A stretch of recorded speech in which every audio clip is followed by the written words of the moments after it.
1970. But the street fighters were still on the scene, even with rising insurance rates and government smog regulations pressing in. But 1970 was the year Chevrolet bolted huge torque and huge displacement into the Chevelle, the 454 LS6.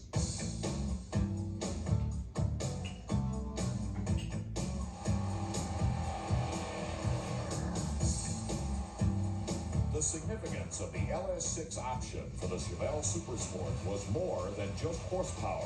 Its appearance in 1970 marked a real change in thinking at General Motors. That was the first time, that was when GM finally relaxed its rule about putting big motors in their intermediate sedans. It was the A-body car.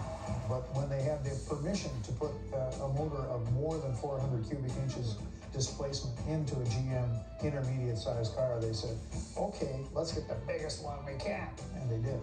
Tony's predecessors at the magazine agreed the new rule made sense when they wrote, there were engines and there were cars. It was just a matter of putting the two together. The new engine for the Supersport was a 454 cubic inch monster drilled out of the Mark IV block. On top, modified heads sported huge intake and exhaust valves, and the key components were not from the GM parts bin. The LS6 had a steel alloy crank, which was cross-drilled for better oiling. Also had TRW forged aluminum pistons and 11 1/4 to 1 compression ratio. Holley 780 carburetor, aluminum intake, deep grooved pulleys. It also came with 450 horsepower, which was the big difference, as well as 500 foot-pounds of torque. 450 horses was the conservative GM rating.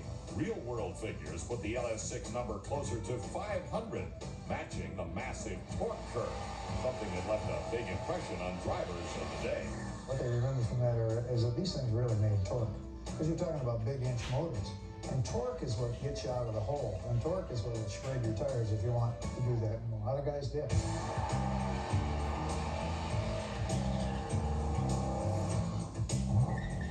Working hard to not shred the tires, car and driver testers posted 0 to 60 times of 5.4 seconds and clicked off the quarter mile in 13.8 at 104 miles per hour.